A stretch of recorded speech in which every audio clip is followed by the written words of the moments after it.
serious Reddit. When did you realize that you outgrew your friends?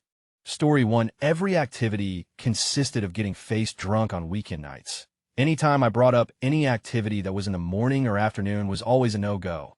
Story 2. When I realized they only kept in touch, so they could use my truck. Haven't heard from them since I told them they couldn't use my truck anymore, and I'm okay with that. Story 3. When they used us twice to watch their kids, so they could go party with other friends. We also have kids and thought our old friends were coming to town to hang out with us. Nope. We were used as a place to stay and as a babysitter. Story 4. One of my friends still lives hand-to-mouth. He gets paid per day construction industry. So if he's off sick or something, he won't have enough money the following month. His middle child is around 17 now and is more studious than his other 2 kids and has started to ask about university. My friend has no savings. It's saving were his exact words to us. So she's out of luck. We're all in our early mid-40s.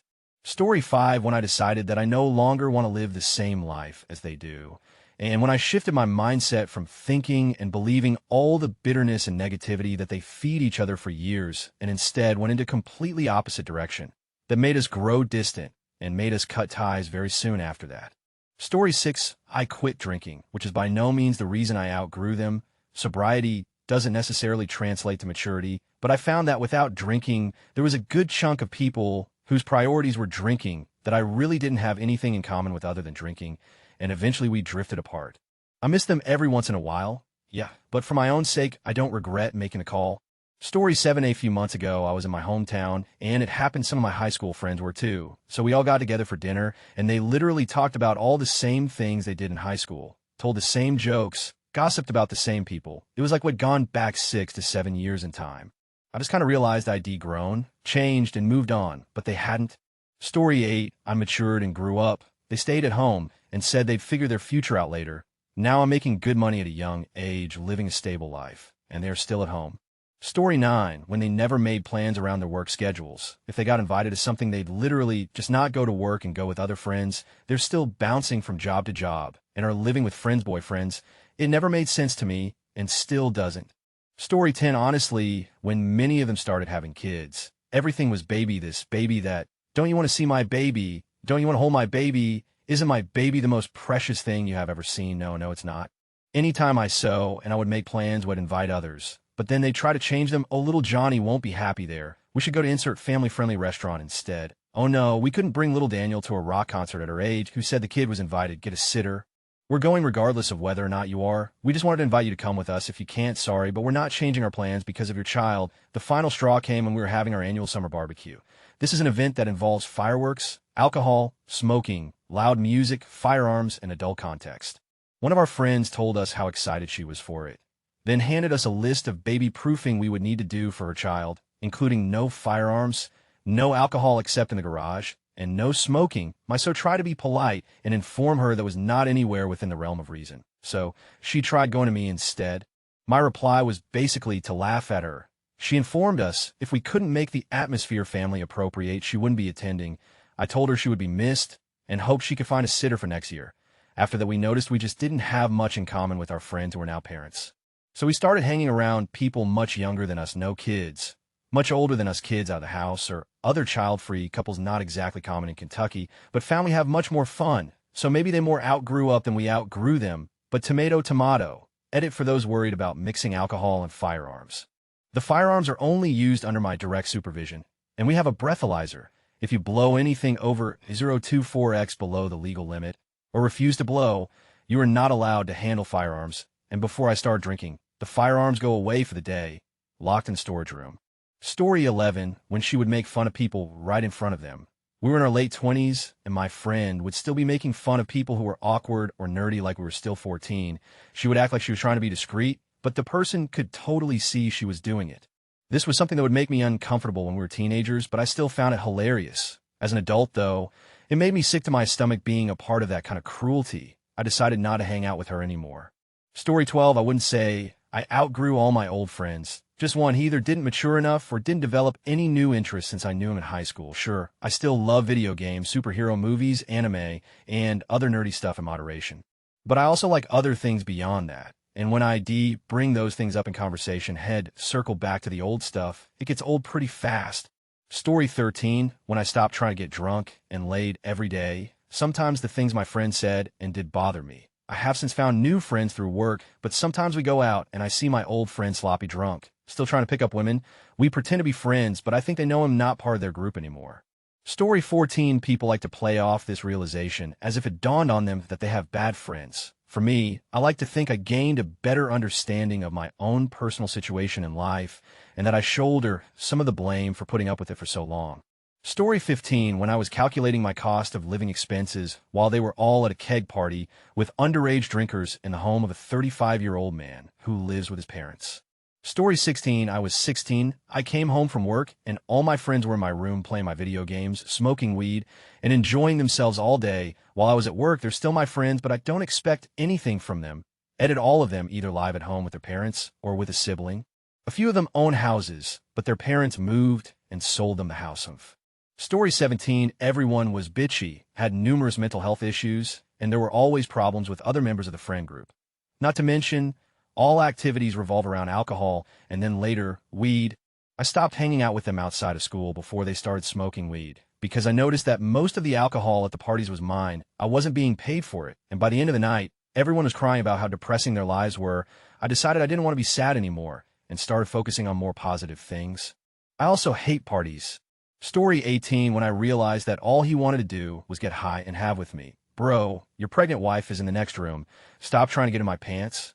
Story 19. Back in high school. She kept on talking about wanting to be a doctor when we were discussing plans after high school. I said I wanted to take up computer science, and she scoffed, that's nothing.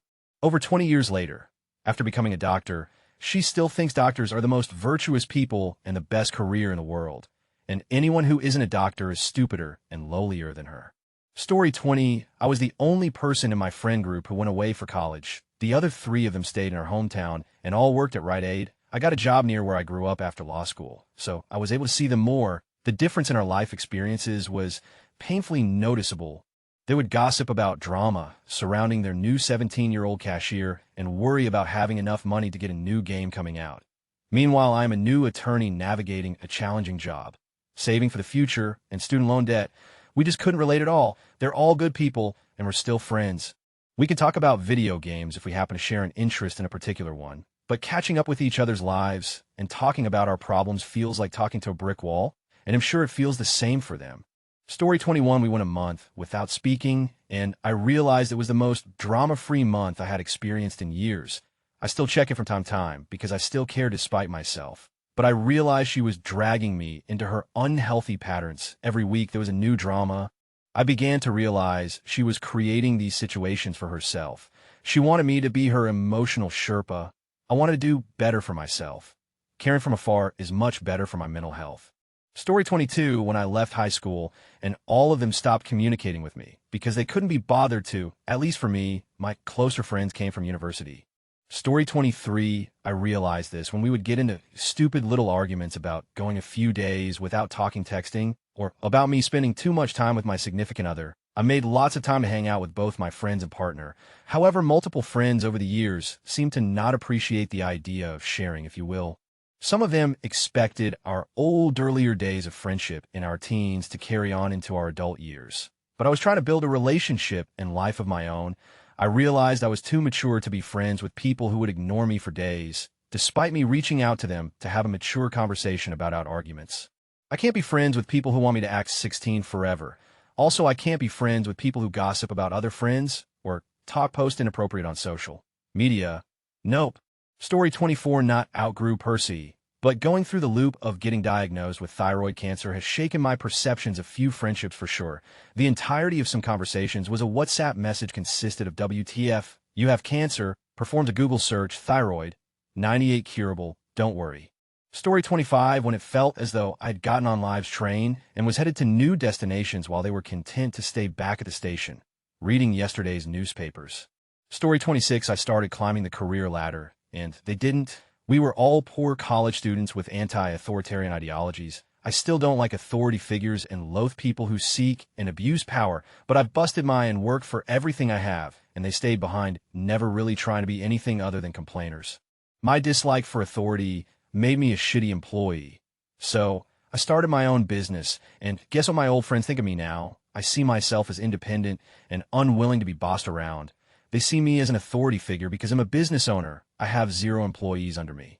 Honestly, I think every movement will have various people within it for various reasons, whether it's veganism, feminism, anarchism, Christianity, etc. Some people join a cause ideology because they really believe in it, and others join a cause to make themselves feel better about not amounting to. Under this banner, I'm not lazy useless. I'm a victim of patriarchy, man, capitalism's devil, insert something that shifts blame away from me and onto society. Story 27, when half of my friends really got into pot smoking and then into harder drugs. I'm cool with pot smoking on occasion. I'm not cool with meth. I split from a lot of friends during college for this reason.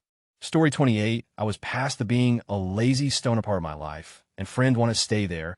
I'm from an upper middle class area, and that's all I've ever wanted to obtain. I'm terrified to not make it to that level of success. So I work hard and I'm dedicated to give my future kids the life that my parents gave me. However, a lot of the friends I had just wanted to stay in that life and not obtain it for themselves. They didn't go to college, even though 90 of the kids in my area could go on their parents' dime. They don't keep jobs and are just overall not motivated to aspire to anything. Now, every time I'm back in town, I just get hit up and asked to smoke in their parents' garage, and now I sound like my dad and was probably that friend through high school. Story 29, we were 17 at the time. One decided to have an affair with a bouncer in his 30s and became completely obsessed with a man to the point that she was buying underwear for him, and you couldn't talk to her about any topic without her bringing up his name. The other decided to play hard to get with the other guys in that bouncer social circle and get them to do things for her. I wanted to go on to junior college and then university and have a more regular life that didn't involve going to seedy clubs and hanging around till 3 a.m. just so my friend could hang out with these grown men who were creepy AF. Story 30, when every time I invited them to do something that didn't involve drinking, they couldn't find a babysitter, but then 2 days later would see pics online of them hanging out at the bar. Story 31 this year. After 2 of them started to make their opinions about politics and emotions more clear, pro tip, people who insist that you should never cry or show any negative emotions are people to avoid. Story 32, they all work in the service industry, whereas I have a 9 to 5. They never try to accommodate my schedule. I would stay up till 1 a.m., occasionally just to grab a late dinner with them. And when I said no, then I was basic. Whenever I asked them to do something on my schedule, it was I have a double tomorrow. Story 33, when I realized that their concept of friendship is based solely around being friendly and cracking jokes. They formed a fam around the fact that we all lifted seriously to compete in one way or another and didn't do much to develop relationships past that. I outgrew them because my idea of friendship is respect for one another in addition to being friendly. But it became clear to me that they didn't care to show myself and others within the group respect. To me, it felt like most of them were about the idea of having friends instead of being friends. Story 34, when I was getting ready to go back to studying after several years of illness, I had a look at my friends. Me of them legit couldn't work, but others had nothing wrong with them. They just wanted to stay on the dole, not work and get stoned all day. I didn't want that in my life. Fair enough, if that's why they want to do in life, I'm not going to judge or criticize, but it seemed like our lives are going different ways, so we just sort of quietly faded out of each other's lives, no drama, no big row or anything, just a sort of, oh, hey there, how's you on Facebook every so often. Story 35, when I realized they were holding me back from being the person I wanted to be, they would constantly put each other down and try to discourage me from improving myself socially. Looking back, leaving that toxic group was the best decision I made since now. They rarely do anything outside that group and are still toxic to each other. Story 36, attention. Serious tag, notice jokes. Puns and off-topic comments are not permitted in any comment. Parent or child. Parent comments that aren't from the target group will be removed, along with their child replies. Report comments that violate these rules. Posts that have few relevant answers within the first hour and posts that are not appropriate for the serious tag will be removed. Consider doing an AMA request instead. Thanks for your cooperation and enjoy the discussion. I'm a bot, and this action was performed automatically. Please contact the moderators of this subreddit message compose to AskReddit if you have any questions or concerns. Story 37, when all they wanted to always drink to have a good time, plus they would just say cruel and mean things about people, plus they moved away and they just stopped wanting to do stuff together, so I said it and just stopped caring for them. Story 38, my friends and I all have relatively wealthy parents, but as we enter high school and now college, most of them are choosing the I don't need to work because my dad's rich route. They're entering some of the lowest ranked and most expensive schools, and they are partying their days away. I took the opposite route, trying to be as good at my career as my dad at his. Last year, a group of friends got together for lunch, and that's when I realized these people are away their parents' hard-earned money. Story 39. I was 0 to 13 raised in a super physically and abusive house full of assault, serious drug use, throwing my head against the wall, spraining my wrist, leaving me alone for days to a week at a time, etc. When I was 13, I was placed into foster care. I had a sleepover with, at the time, my two best friends were all 15, 16. During the sleepover, one of my friends confessed about being assaulted and having no idea what to do, while I was doing my best to give her advice and to give her love and comfort. Our other friend said, "Wow, it's no fair that you two have such interesting lives. I wish I could have all of that." I was dumbfounded. How in the world could someone, 1, wish something like that, 2, vocalize it, and 3, think this was an okay situation to vocalize it? The girl in question had a wonderful, loving family and made 5x as much as most people in our city. Her biggest worries were finding people to hang out with after I ditched her. This wasn't the first time she was selfish, insensitive, and just awful. I'd like to say she's different, but I'd be lying. Story 40. I don't remember what caused it, but my friends from middle school were ESP, in hindsight, total tools, and one day in freshman year in high school, I realized it. I got up, left the lunch table, and found a guy I used to be semi-friends with in first grade who at the time was eating lunch alone, sat down, and we became proper friends from then on. Story 41. Seeing them live at home in their 30s, talking about how they're going to move out and do big things, only to see them do none of it. Now nobody believes them when they say they're going to do something. Story 42. When they constantly talked about going out and drinking, their social interactions always involved drinking. When they complained about a friend's schedule not being open for drinking BC, they had partial custody of a kid. When they complained, they and their so would fight when drunk, but didn't see drinking as a problem. Story 43. I remember going on a stag do, being really excited about catching up with old friends, and also being excited about showing them how I'd grown more confident, more secure in myself, and become a functional my adult. It made me very sad that the guys I looked up to as a teenager hadn't really moved on, still working dead-end jobs, still drinking too much, scared to commit, and looking down on everyone else. Cool guys, but I'm not jealous of their lives anymore. Story 44. When they stopped inviting me out, because I don't drink alcohol much anymore, that and one of my groomsmen from my wedding is getting married in a couple weeks, and I wasn't invited, sucks. Story 45. I analyzed the roles each person had in the relationship, and saw that I only sought affirmation, as did my friends. I gained a little confidence and quickly saw that this very threatening to the friendship dynamic. Story 46. When all they talk about is old drinking drug times, a Sopranos quote always comes to mind. Remember, when is the lowest form of conversation? I'm all for reminiscing, but I get tired of hearing the same stories every time I hang out. All they want to do is drink or stay up all night playing video games. I'm 32 with a kid, so I can't stay up late or play a lot of video games, and I like to go out and do stuff, but they refuse to do any activity before nighttime. Story 47. When I didn't talk to them for a month for the summer, and when I went to hang out, they said terrible things about everything constantly. I realized we only got along when we were playing games because they weren't saying anything. Story 48. Currently going through this. My roommate has been my best friend of 15 years, but I look at him, and he's virtually the same person now as he was then. He's 26 and still acts exactly like an 11-year-old boy.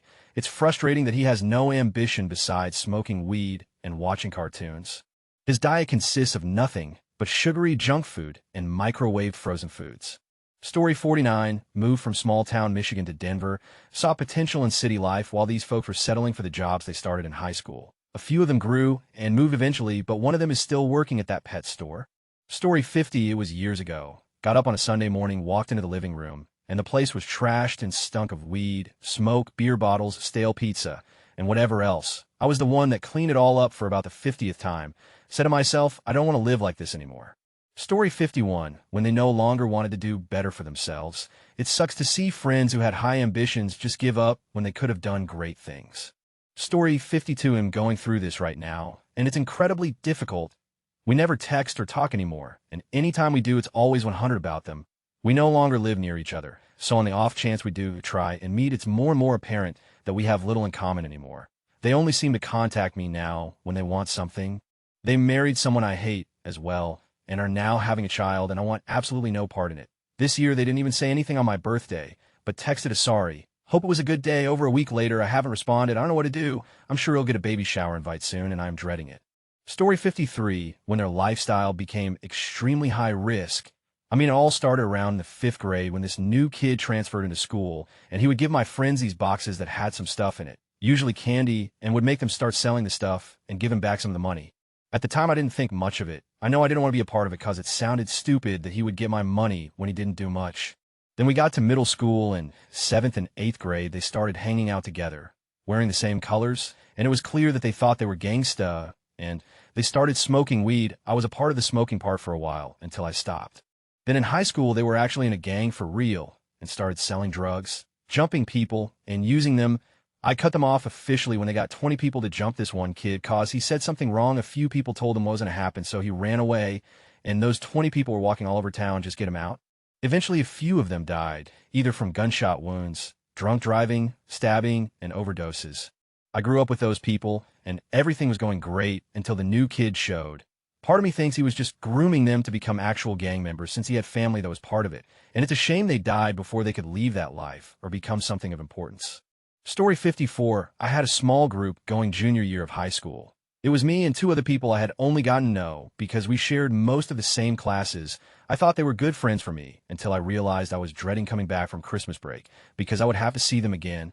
That's when it hit me that I didn't want to remain so attached to them, but I couldn't break it off until this summer because I would sit next to them for 4 hours a day. My main reasoning for this was because I would come to school happy and excited for things going on that day. Or maybe I was a little stressed or preoccupied, but consistently they would just bicker and complain about the pettiest at 7:20 in the morning when I got there, and it would drive me insane. Also, one of them was very paranoid about me not liking her and being mad at her to the point that she would actually make me mad. If I wasn't mad beforehand, constantly asking you look mad. Are you annoyed with me? I can tell you're angry. Will make me irritated. This girl was the main reason why I knew I needed to leave the group. But to leave her meant I would have to leave the other guy too, and I guess that's just the price you have to pay sometimes, which absolutely sucks. There were some other reasons too, but mainly they were just draining to be around, and they would romanticize the idea of not doing anything to better yourself and being shady behind people's backs. Honestly, I doubt anyone will read this in its entirety, if at all, but I feel like I just had my own therapy session, and I feel great. Also, I just want to mention that they had this thing where they would talk about how much they hated our teachers, and even though I really liked my teachers, it made me look bad when they would talk about them. My English teacher was probably my favorite out of all the teachers I've had in high school, and they would talk and giggle at our table while he instructed, so I seemed like I was just as uninterested too, which makes me mad. And the girl did something that legit made it so my physics teacher wouldn't even make eye contact with me for the rest of the year. I hated being dragged into their BS. Story 55, when I turned 26 and had a full-time career-based job, a girlfriend of 9 years, and my own apartment for the past 3 years while my high school friends are still living at home, smoking weed and drinking on the weekends with no plans on stopping.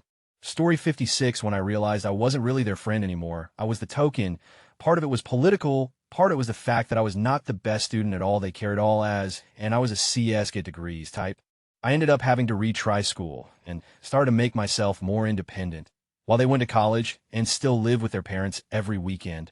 Kind of to each his own sort of thing. But a small piece of me gloats about their current situation, still relying on parents to pay some of the bills. Don't have great jobs while I'm managing to make it work because I can be an immature little sometimes. Story 57, 7th grade. Nearing the end of first semester, my best friend's group was a few kids from his soccer team and some other kids. I didn't play soccer BTW. Anywho, one kid threw a grape at the janitor, hit him in the face, and it hurt as it hit him in the eye, and then the juice and stuff burnt. My best friend laughed, and I hung out with my band friends. Story 58, I noticed all my friends talked genuine hateful about each other, but all told themselves they were real because they were all OMG you're such a LOL, which was their excuse for saying it to their face before turning around and saying stuff like, he's such an idiot. Holy, I just don't understand how you could be that stupid and up that bad. Can't even have common sense. I hate him. He's such a two. One of them literally pissed on the other. The one that got pissed on acted like he was going to say something. The next day, the pisser was like, but yeah, lol, I took on John, haha, and nothing was resolved. One time following an amazing weekend of partying that ended with drama, happened to be at the pisser's house, I stood up and didn't take it from one of them and ended up getting kicked out of the group chat. Nobody had my back. In the ensuing weeks, each of them was turned on, because obviously pests. Later that summer, the pisser who kicked me out was all I was cool with you, man. If you're down to chill, I might be able to later today. Story 59, when they stopped messaging me and expected me to always message them first, they would read my messages and not reply to them. They were just ignorant. They didn't care. Story 60, we outgrew each other when I went down a less sophisticated route. From my perspective, Scotch is no better than Tennessee whiskey. Price tag doesn't determine quality. BMW is no better than Chevrolet. French wine is no better than Napa Valley, etc. The finer things in life are open debate and discussion, telling jokes by a campfire, cooking cheap hot dogs in the summer, etc. Sitting there with your pinky out having stale, boring conversations about the news was getting really old. I like to, and make noise. They wanted to sit quietly and watch some boring Oscar film while drinking overpriced whiskey from Scotland. So I told them hit me up when you're done being wasps, which is funny because one is Cuban, one is Indian, and another is Jewish. Story 61 last time I met up with friends from high school. I found the experience draining and was discussing it with a friend from work. He said if all of your memories together were taken away and you just met them today, would you want to be friends with them? Well, no, I would not. Story 62, when I moved away from my hometown to the city, I was working full-time, studying at a community college and saving for travel. I wanted to make my dreams come true. If I go back to my hometown now, I'll find them at their homes, getting high every day, chain smoking and planning to do things while they're high, but never actually get around to doing said things. There's nothing wrong with the occasional recreational drug use, but when you sit around and do nothing else, you'll sadly find that we don't have much to talk about anymore. Story 63, all my friends outgrew me. They all became old and crotchety and don't want to play sports anymore or play poker on weeknights. I made new friends, and I still like going to water parks. Story 64, when I realized that all of our interactions were negative, but that I was the driving factor behind them, being a smart, all the time, a few guys I apologized to, and asked them, why do you think we're friends? Not in a way, but in a retrospective way.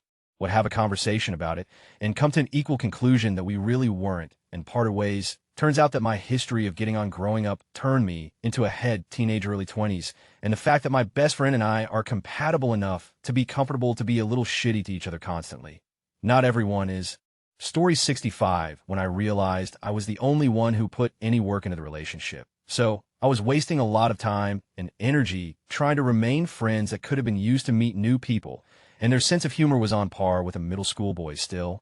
Story 66, essentially, it was just moving away and realizing that we had very different lifestyles. On the plus side, I've grown closer to friends who I hadn't spent a lot of time with since college and made some new friends through them. It's been very nice. Story 67, when I was the only one with a real job, and then a pension, and then a GF, then fiance, then house, then child. I love my friend, but most of my friends are adult children. Story 68, I had kids. Pretty obvious, but kids take up a lot of your time and energy and money and devotion. The vast majority of my friends don't have kids yet, so they're all able to do a lot more together than I am, for example. Most spend a few hours after work playing PS4 together, or the ones that live closer together go out after work, for lunch, etc.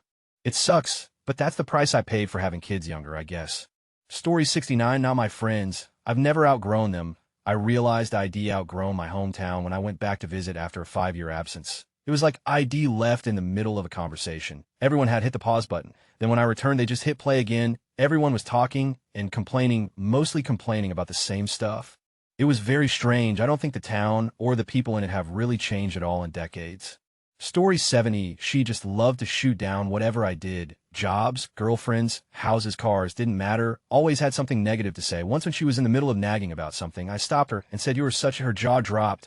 I sat there in silence for a sec, looking out the windshield of my car. Eventually got out of the car and opened her door for her, never speaking another word or seeing her again. Story 71, they hang out too much, like almost every single night. Sure, I get it. It's hella fun hanging out with a bunch of our closest friends, catching up, talking, but not every single day. I have more important things to do with my life. Story 72, when I realized that they're all fake. I would see them acting one way in front of each other, and then seeing them all talking behind each other's backs. The amount of hypocrisy was unreal. I couldn't stand it. Story 73, when I realized they talk about and do the same things they did 4 years ago. I checked up on them 5 years later, same. 4 years later, same, just older. 2 of them still had the same shitty entry-level job for 10 years. Reading a lot of the responses, decisions with alcohol is a major player. Meaning the friend is plans and life revolved around drinking, while the rest of us realized there was more to life than getting drunk. Story 74, I left evangelical Christianity. It didn't take long, maybe a month or two, to realize that outside of the Jesus fandom, we had nothing in common. I found some really great friends who loved and cared about me, instead of a shared fandom soon afterwards. Much nicer. Story 75, I definitely didn't outgrow my friends, but I think my best bud from high school daring himself to on the hood of car qualifies. I'm looking at you. Ick, like when I was 25, they were all just going to the same bar with the same people, then going to the same person's house after and doing coke till 7 a.m. Basically twice every weekend. I was like, yeah, that starts to get pretty old.